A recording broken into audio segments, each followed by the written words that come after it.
सत, चित और आनंद। सत माने सत्य स्वरूप, चित माने ज्ञानमय प्रकाशमय और आनंद माने परिपूर्ण आनंदमय है। विश्वोत्पत्त्यादि है तबे तो जरा मुस्कुरा दे तो जगत की सृष्टि हो जाता है। वो जरा गंभीर हो जाए तो जीव का पालन हो जाता है। वो जरा अपनी नजर को टेढ़ी कर ले तो फिर सृष्टि का संहार हो जाता है। तापत्रय विनाशायम, और जो कृपा करके अपने भक्त का तीनों ताप नष्ट कर देते हैं। भगवान की कथा, भगवान के नाम जीवों के सब ताप दूर कर देते हैं सुनते सुनते। अब पहले दिन ही बैठ गए, 10 मिनट भी सुनेंगे, हमने कहा हमारा ताप तो दूर नहीं हुआ। ऐसे नहीं, सुनना पड़ेगा। मन लगा के सुनते सुनते धीरे धीरे सब ताप दूर हो जाएंगे। श्री कृष्णाय वयं नमः। ऐसे कृष्ण को हम सब कोटि कोटि नमन करते हैं। यं प्रवजन्तं अनुपेतं प्रेतं कृत्यं दैपायनं विरहकातरं जुहावं पुत्रेति तन्मयतायं सर्वयो विनेदुस्तं तं सर्वभूतं मणिमानत यस्मिः। श्रीमद् भागवत के आचार्य है श्री सुखदेव मुनि। देखो, मुंडन तो वह करने की आवश्यकता है जहाँ केश उग जाए। श्री सुखदेव मुनि जो संस्कार की आवश्यकता वह हो जहाँ संस्कार की कमी हो। श्री सुखदेव मुनि जन्म लेते ही बनी को चल पड़े।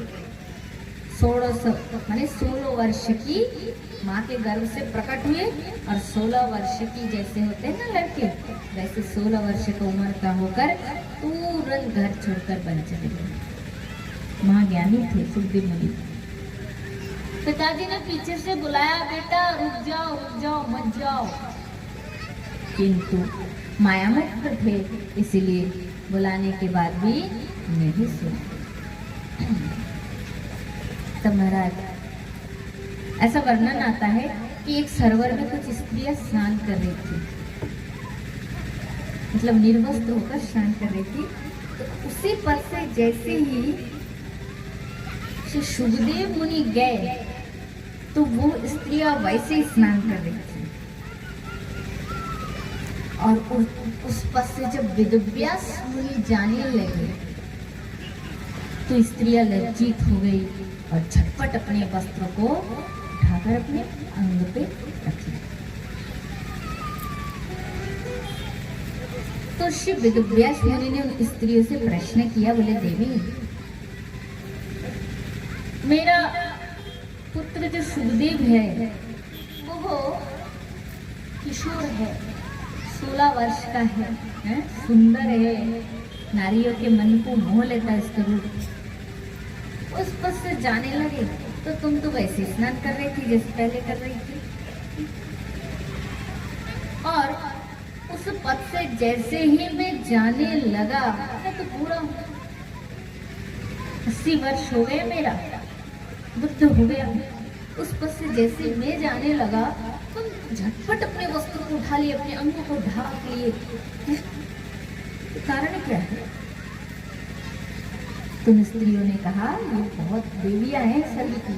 तुम स्त्रियों ने कही, महाराज मतलब आपका जो विशुद्ध ज्ञान है उसे लेकर हमारे मन में कोई संशय नहीं है। हम जानते हैं कि वेदव्यास मुनि जिन्होंने वेद पुराण की परम रचयिता है आप, हम जानते हैं आपको, किंतु महाराज फिर भी तो आपके नजर में ये भी भेद है, आपको इतना भी ज्ञान है कि कौन नारी और कौन पुरुष है? इसलिए आपका नजर वैसा है, इसलिए हमने झटपट अपने वस्त्र को उठा लिया। और आपका जो पुत्र है ना सुखदेव, तद्विक्षम प्रक्षेपी मनोजनोत्वस्ति, स्त्री पुंभिदा न तो शुतस्य विवेद दृष्टि। आपके जो पुत्र है ना शुभदेव, स्त्री क्या होती है, पुरुष क्या होता है वो जानता ही नहीं है। ब्रह्ममय जगत को देख रहे हैं, तो सब में भगवान देख रहे हैं, इसलिए उसके सामने कई हजारों कपड़े पहनो तो इनको कुछ आता जाता नहीं, और बिना कपड़े के भी रहो तो भी उनको कुछ आता जाता नहीं। इसलिए हम वैसे स्नान कर रहे थे, किंतु आपके नजर में भेद है, स्त्री पुरुष का ज्ञान है। इसीलिए फिर महाराजा ने झटपट अपने साड़ियों को धर लिया। तो शुद्धि मुनि को ये बात सुनकर वेदव्यास मुनि को भारी आश्चर्य है कि मेरा पुत्र इतना बड़ा ज्ञानी है। तो उन्होंने कहा कि ठीक है, माया मुक्त है, जब तक कितना भी बेटा बेटा कहकर बुलाते रहो ये तो आएगा नहीं। तब उसी समय क्या किए, वेदव्यास जी अपने घर चले गए। वेदव्यास जी अपने घर चले गए और क्या किए, घर जाकर उन्होंने जो भागवत महापुराण लिखा उनके कुछ श्लोकों को अपने शिष्य को सिखा दिया। सिखाकर कहा बेटा इसको ले जाओ, मेरे पुत्र शुभदेव उस वन में तपस्या कर रहे हैं, वहीं जाकर इन श्लोकों को सुनाओ, इस श्लोकों को सुनाओ। देखो भागवत, जो भागवत है ना महापुराण, कितने लोग हम लोग मैं तो बहुत जगह कथा करती हूँ, लोग जानते हो, और हमारे जितने वृंदावन करते हैं प्राय जानते हैं, वहाँ भागवत बहुत होती है वृंदावन में। तो ज्यादातर लोग क्या सोचते हैं पता है, चौथे दिन कृष्ण जन्म है उसी दिन से ही जाएंगे, ऐसा सब विचार रखते हो। मैं वृंदावन में कहीं कहीं पे जाती हूँ, साधु संत लोग ज्यादातर नहीं रखते, जिन लोग गुसाई है, बैरागी है, शादी वादी नहीं किए, उन लोग ऐसे नहीं सोचते। ऐसे गृहस्थ वाले जो होते हैं ना, ऐसे सोचते कि बधाई के दिन से शुरू करेंगे जाना, ताम झाम है थोड़ा उसी दिन से, किंतु वो वास्तविक भागवत भक्त नहीं है। देखो पेड़ का जो मूल है, जड़ को छोड़ दो और आप एक डाली से शुरू करो, तो आपका शुरुआत नहीं हुआ, शुरुआत डाली से नहीं होता है, शुरुआत जड़ से। आप पेड़ में चढ़ते हो तो कहा डायरेक्ट डाल पे चढ़ जाते हो क्या, कूद के नहीं चढ़ते, कोई पेड़ से होकर उसकी मूल मतलब जो मुख्य स्थान ऊपर, जो आपको जहाँ जाना है, जहाँ फल लगे हैं वहां तक पहुंचना, तो आपको जड़ से शुरू करना है, जब मूल से। तो भागवत के प्रथम दिवस की कथा प्रथम मूल है, महात्मा कथा। किसी को नहीं सुना फिर क्या सुना। इसीलिए भागवत कथा सुनने के लिए यदि विचार आए तो कोशिश करना चाहिए प्रथम दिन से सुने, दिन ना गिने कि 3 दिन बाद जाएंगे कि 4 दिन बाद जाएंगे।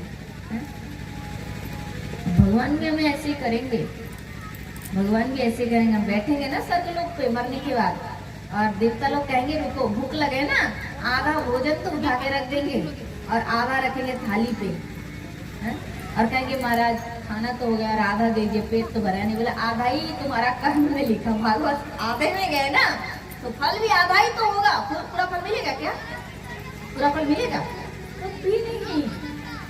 इसलिए ऐसे जो विचार रखते हैं ना वो बहुत अज्ञानी है। हाँ मैं मानती हूँ कि पहले दिन की कथा में देखिए, एक्चुअली भागवत कथा का मतलब क्या है, विशेष ज्ञान भक्ति की चर्चा है, ये तो भागवत है। भागवत के प्रथम दिवस, द्वितीय, तृतीय, इस तीनों दिन तो पूरा इतने मतलब ज्ञान वैराग्य तत्व, आत्म तत्व, फिर सांख्य तत्व, ज्ञान के बारे में, भक्ति की ये सब चर्चा है। चौथे दिन से फिर थोड़ा कृष्ण जन्म लीला है, बधाई वगैरह है। तो क्या है, यदि भक्ति अर्जन नहीं कर पाए, प्रथम 3 दिन यदि भक्ति अर्जन नहीं कर पाए, भक्ति नहीं हुआ, तो फिर उस भक्ति के बिना आप कैसे हंसोगे भगवान को लेकर, और कैसे नाचोगे, कैसे रोगे। भक्ति तो रोना हंसना नाचना सिखाते हैं। एक बार हो जाए राधे, थोड़ा जोर से हो जाए तो भक्ति सिखाती है। इसलिए चेष्टा करना चाहिए कि भागवत के प्रथम दिवस से कथा। देखो भागवत कथा कितने दिन के हैं, 7 दिन, 7 दिन की कथा है। अब श्री सनकादि ऋषि ने कितना सोच विचार करके बनाया 7 दिन की कथा। देखिए हमारा मनुष्य जन्म भी 7 दिन के अंदर ही है? 8वां दिन होता है क्या? पता है? नहीं होता है। सोम से गिनिए रवि तक, संडे तक कितना? 7 दिन। जन्म भी 7 दिन, मरण भी 7 दिन, और भागवत कथा भी 7 दिन। और हमारे शरीर में माया ने जितनी गांठ बांधी वो कितना है? 7। कितनी गांठ है? 7 तो गांठ है। एक एक गांठ खुलेंगे तो भी आप भगवान के लोग जा पाओगे, नहीं तो नहीं। गेट मैंने बंदी, बंदी क्या गेट है? वो बंदी क्या है? 7 तो। आप भी ध्यान रखना, याद रखना। फर्स्ट है अविद्या। क्या? अविद्या। अस्मिता दूसरा नंबर है। अविद्या, अस्मिता, राग, देश, अभिनिवेश। ठीक, 5 हो गया। ठीक, अहमता, ममता हो गया 7। ये 7 तो गांठ माया ने बांधी, और एक एक दिन की कथा से एक एक गांठ फटेगी, नष्ट हो जाएगी। अब जिन लोगों ने चौथे दिन से शुरू करना शुरू किया, उनका पहले 3 दिन का गांठ तो फटे ही नहीं, चौथे से शुरू हुआ तो वो शुरू ही नहीं है ना, कोई मतलब ही नहीं है। तो 7 दिन की कथा से 7 गांठ फट जाएगी। ये माया की जो जन्म मृत्यु का गांठ है ना, ये एक एक करके सब गांठ फटेगी तो खुल जाएगी। जो भी कहो, खुलना, खुलेंगे और आप मुक्त होते जाओगे।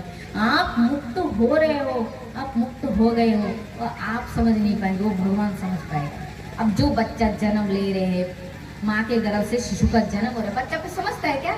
वो कुछ भी नहीं समझता है। लोग कहते हैं बच्चा पेट में है, अभी जन्म होने वाला है, जन्म हो गया है, ये सब बड़े लोग समझते। बच्चे क्या, वो तो शिशु है, उसको कुछ ज्ञान ही नहीं है। तो ये माया की जो माया देवी ना, उसके पेट में पूरा हम है। माया देवी अपने गर्भ में, गर्भ समझ रहे ना, अपना पेट में हम सबको लेके बैठी है। वो किसी शिशु का प्रसव होने नहीं देती है। वो बहुत गहराई की बात। इसे जितने कथा करते हैं ना, बहुत दिन से, मैं शायद किसी एक कथा में ये चैप्टर मैंने वर्णन की थी, जो अभी कर रही हूँ आप सबके सामने। क्योंकि देखिए हर कथा हर टाइम नहीं आता है ना, कथा अनंत है। जितने भी उदाहरण आदि देती हूँ अनंत है, कब किस महल में पंडाल में आ जाए। तो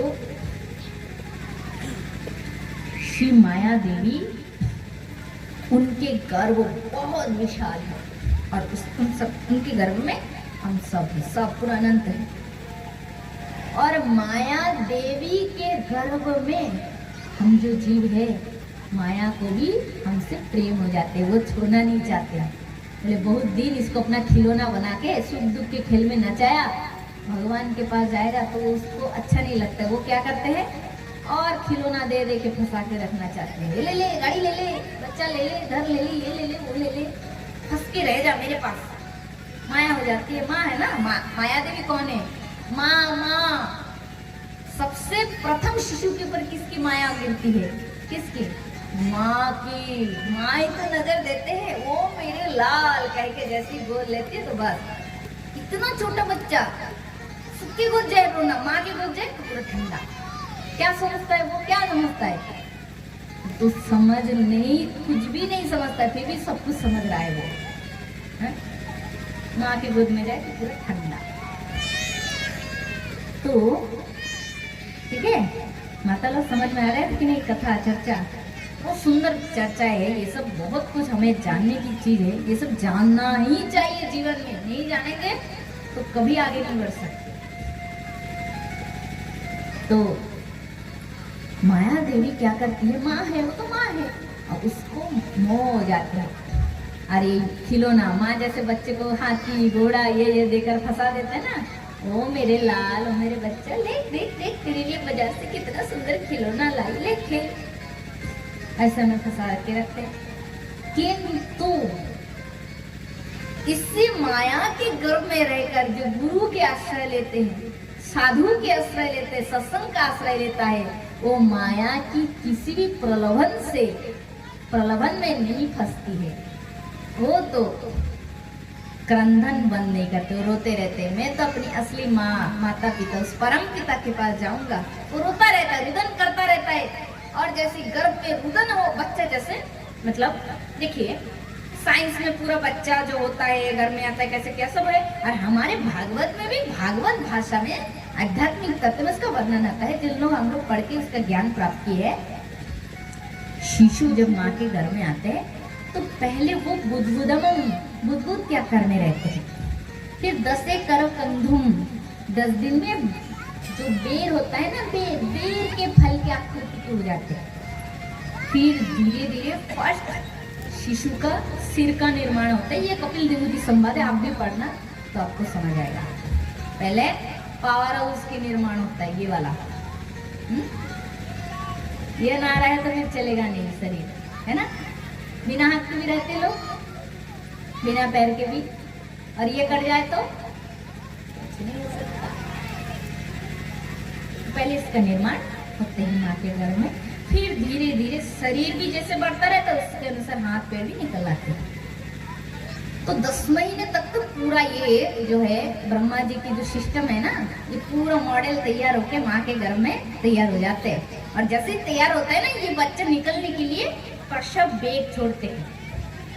कपिल विभूति संवाद में वर्णन आता है, कपिल भगवान कहते हैं माँ शिशु तब इस संसार को देखने के लिए वो निकलना चाहते हैं, माँ के गर्भ से संसार को देखना चाहते हैं। तो फिर प्रसव होते हैं, फिर हम लोग क्या कहते हैं, बच्चा का जन्म हो गया, ऐसा बोलते हैं। उसी प्रकार माया देवी के घर में जो जीव गुरु शरण लेकर, साधु शरण लेकर सत्संग करते हुए माया की कोई खिलौना से संतुष्ट ना होकर वो केवल अपने परम पिता गोविंद के लिए रोते हैं, ईश्वर के लिए रोते हैं, राम के लिए रोते हैं, हरि के लिए रोते हैं, फिर माया देवी उसको और अपने घर में रख नहीं पाते। एक बार हो जाए राधे। बहुत आनंदमय चैप्टर, मतलब ये कहकर मुझे इतनी खुशी हो रही है कि कब मैंने ये चैप्टर कहीं पे कही थी, और आज बहुत राधा रानी की, मुझे तो लगती है माँ काली की कृपा है जो उन्होंने ये याद दिलाई। तो फिर जाकर उस जीव को माया देवी अपने गर्भ से निकाल कर कहते जा, तो माया के बंधन से मुक्त हो गया। अब जा, तू जो जाता है वही तुझे मिलेगा, जा अपने परम प्रभु के पास चला जा, तो मुक्त हो गया। और जब तक बच्चा खुश है गर्भ में, तो माया देवी सोचती है तो खुश है, रहने दो फिर। इसलिए भागवत के कथा क्या करते हैं, हमारे माया की जो एक एक बंधन को काट देती है। इसलिए कथा सुनिए।